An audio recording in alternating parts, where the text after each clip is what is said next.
Three religions, one single building, and a secret sealed underground that none of them can, or wants to, unravel. In the heart of Jerusalem, Jews pray on the lower floor. Christians venerate the upper floor, and Muslims controlled the site for centuries. But what lies buried in the chambers beneath the marble floor remains untouched. This is the tomb of King David, and what they found inside changed how we understand the most powerful man of Israel. Put into perspective what this place means. A three-story building on Mount Zion, just meters from Zion Gate, where each floor belongs to a different faith.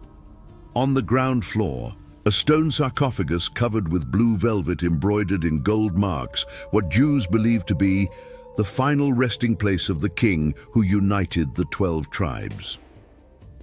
One floor above, exactly over this sarcophagus, Christians celebrate the cenacle, the room where Jesus supposedly held the Last Supper with his disciples.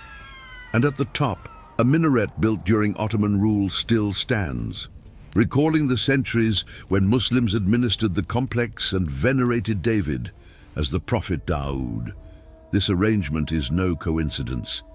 It is the result of 3,000 years of conquests, destructions, and reconstructions that transformed a possible royal tomb into one of the most disputed places in the Holy Land. But before understanding what they found inside, you need to understand who was buried there and why his tomb carried riches that attracted looters for millennia.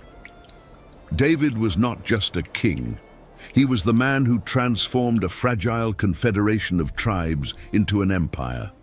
The shepherd boy from Bethlehem who defeated a Philistine giant with a stone and a sling. The fugitive who lived in caves escaping the fury of King Saul. The warrior who conquered Jerusalem from the Jebusites and made it the eternal capital of Israel. The poet who composed psalms, still sung today in synagogues, churches, and hospitals around the world.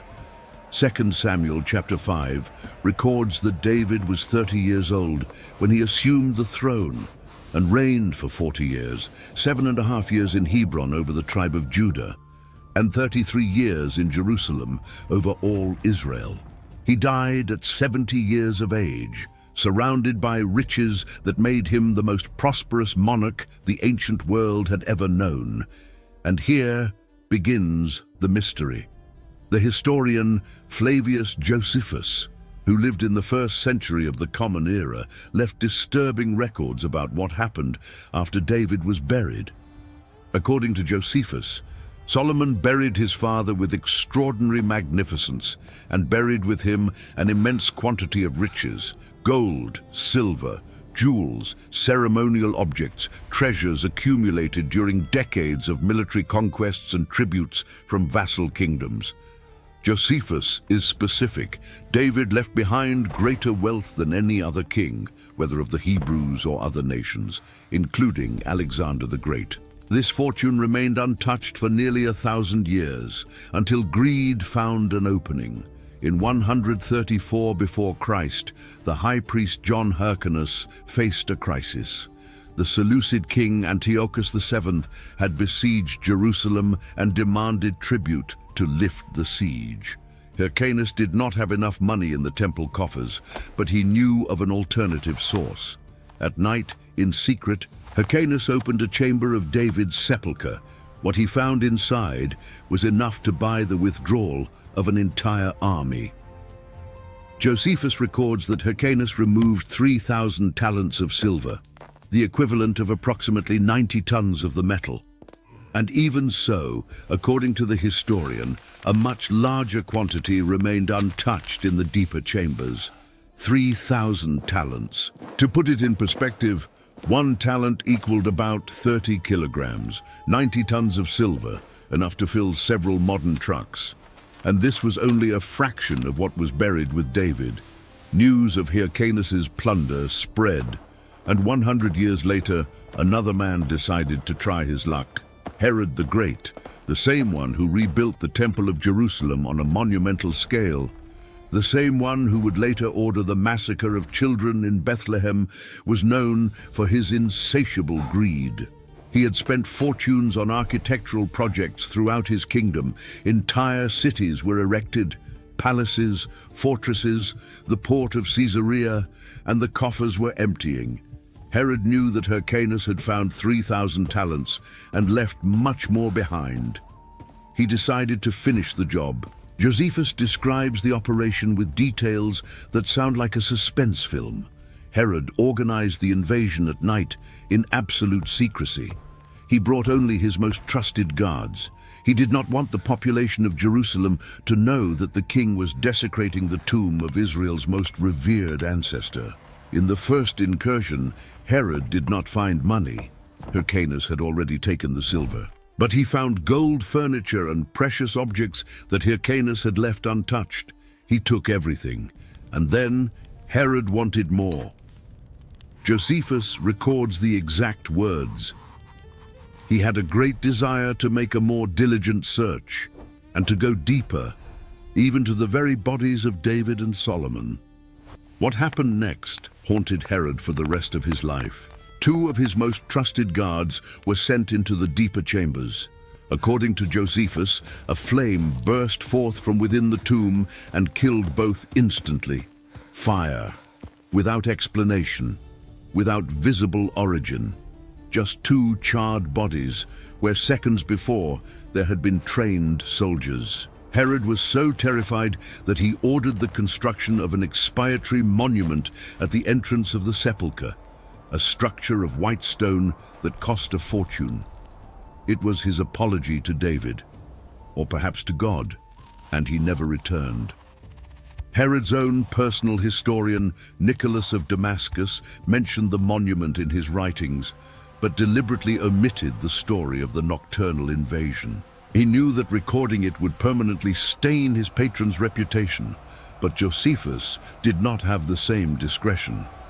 And thanks to him, we know that something inside that tomb was powerful enough to kill 2 men and make the most brutal king of Israel flee in terror. The following centuries buried not only David, but the very location of his tomb. In 70 of the Common Era, the Romans destroyed Jerusalem. The temple was burned. The population was massacred or enslaved. The survivors were banished. And the precise knowledge of where David had been buried was lost, along with the city. The Bible is clear about where David was buried. 1 Kings chapter 2, verse 10. David slept with his fathers and was buried in the city of David. The city of David was not the current Mount Zion.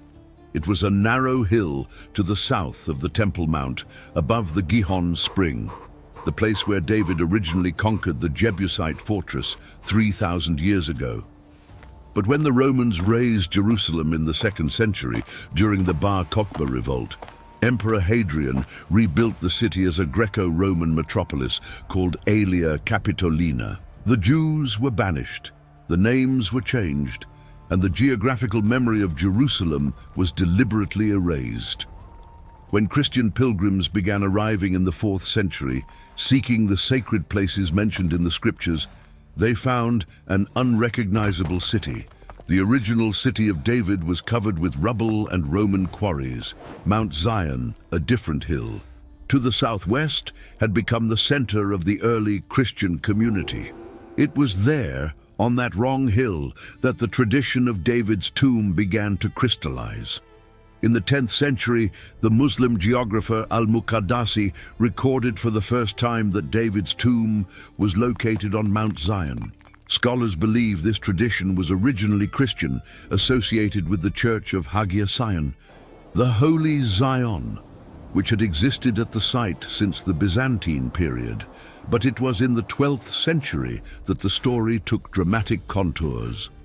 Benjamin of Tudela was a Spanish Jewish traveler who journeyed through the Mediterranean world, documenting the Jewish communities he encountered. Around 1173, he arrived in Jerusalem, then under Crusader control, and heard a story that he recorded in his travel diary. According to Benjamin, 15 years before his arrival, a wall of the church on Mount Zion had collapsed. The Patriarch of Jerusalem ordered repairs. 2 workers were assigned to remove the rubble and rebuild the structure. While excavating, they found the entrance to a cave. Curious, they entered.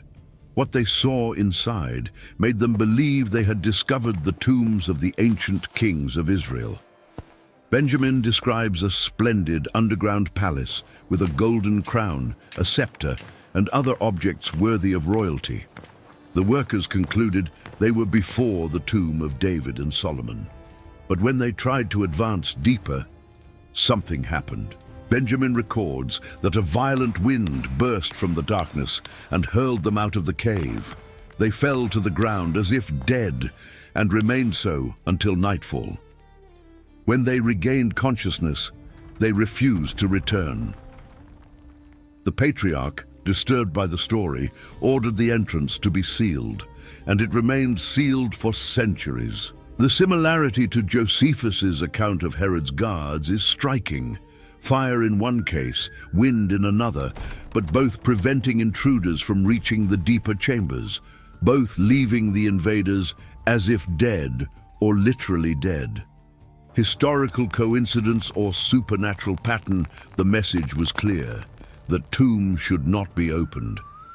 The Crusaders, impressed by the story, built a Gothic cenotaph over the site, the same stone sarcophagus that exists to this day. It was not a real tomb, but a symbolic monument, an empty box marking what they believed to be the resting place of Israel's greatest king. The following centuries transformed the site into a religious battleground. In 1332, the Franciscans acquired the complex from the Mamluk Sultan for 30,000 gold ducats. They established their headquarters in the Holy Land there. But in 1429, Sultan Barzbay seized part of the ground floor and converted the tomb chamber into a mosque. The dispute continued for decades. Franciscans were expelled, returned, were expelled again. In 1523, during the reign of Ottoman Sultan Suleiman the Magnificent, the monks were definitively banished. The entire complex became Muslim property. For 400 years, Jews and Christians were forbidden from freely visiting the site. David's tomb, or what they believed to be his tomb, remained under exclusive Islamic control. Everything changed in 1948. During Israel's War of Independence, a grenade exploded inside the complex. The damage required repairs, and the repairs allowed, for the first time in centuries, an archaeological investigation. In 1951, Israeli archaeologist Jacob Pinkerfeld conducted a limited excavation at the site. What he found raised more questions than answers. Behind the Crusader cenotaph, Pinkerfeld discovered a niche that was part of the building's original structure. Below the current floor, he found 3 previous levels: a Crusader floor, a late Roman or Byzantine floor, and the plaster of the original building. The most intriguing thing was the orientation of the niche. It did not point east, as would be expected in a Christian church. It pointed toward the Temple Mount, exactly like a Jewish synagogue. Pinkerfeld concluded that the original building was a 1st century synagogue, possibly the oldest known synagogue in Jerusalem, perhaps even the meeting place of the early Jewish Christian community mentioned in the Book of Acts. But there was something more, something Pinkerfeld could not fully explore. Below the synagogue, he detected indications of underground chambers, empty spaces beneath the floor, corridors extending into the darkness. But the excavation was interrupted before he could investigate. Decades later, another archaeologist managed to go deeper. Dr. Gabi Barkai, one of the most respected Israeli archaeologists, conducted limited excavations beneath the complex. Below the Crusader sarcophagus, he discovered a staircase leading to a secret corridor. Following the tunnel, he reached a burial chamber carved into the rock.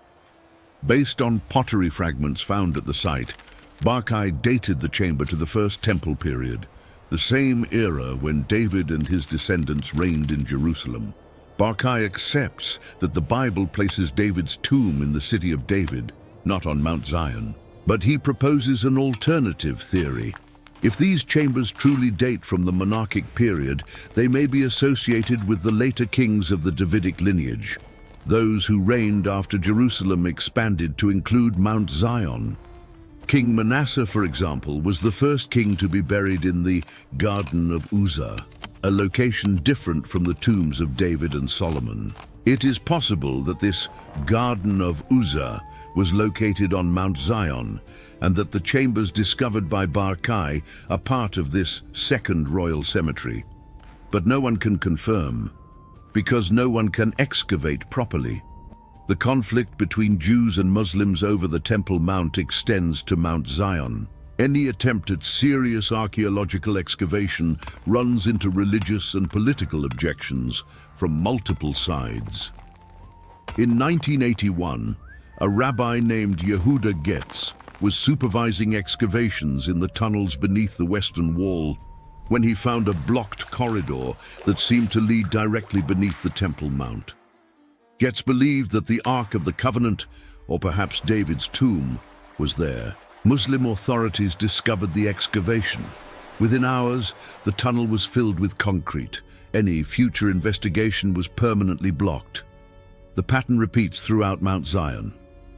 Every time archaeologists approach significant discoveries, political, religious, or diplomatic barriers interrupt the work.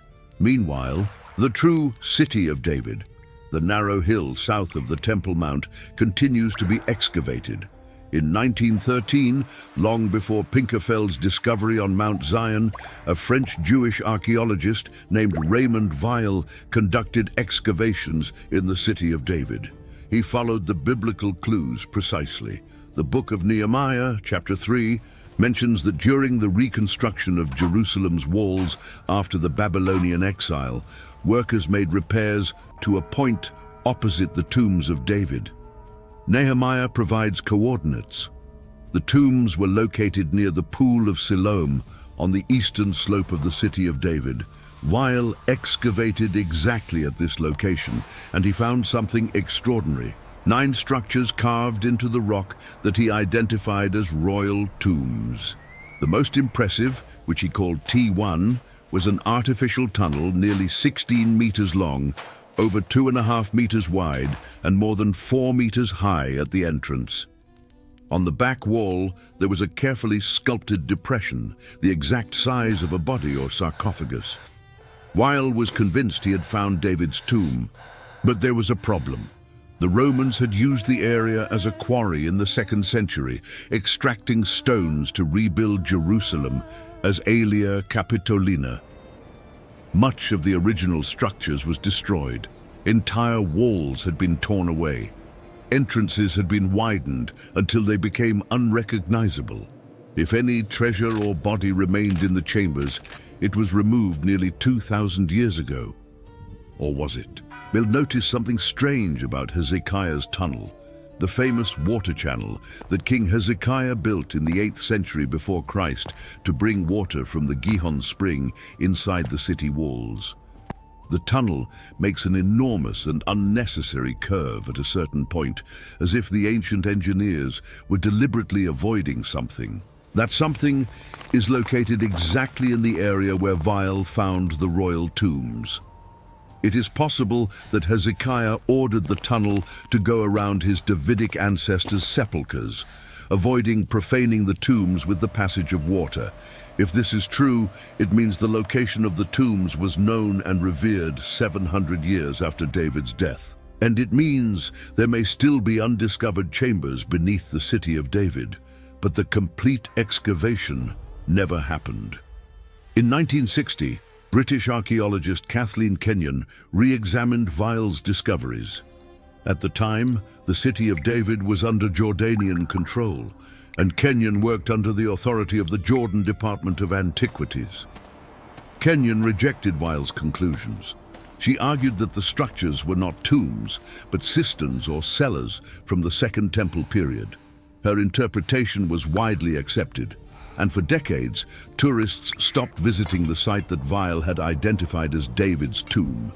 Instead, they were directed to Mount Zion, to the empty Crusader cenotaph, to the velvet-covered sarcophagus that probably contains nothing. Contemporary scholars are re-evaluating the evidence. Some argue that Kenyon had political motivations for rejecting Jewish connections to biblical sites.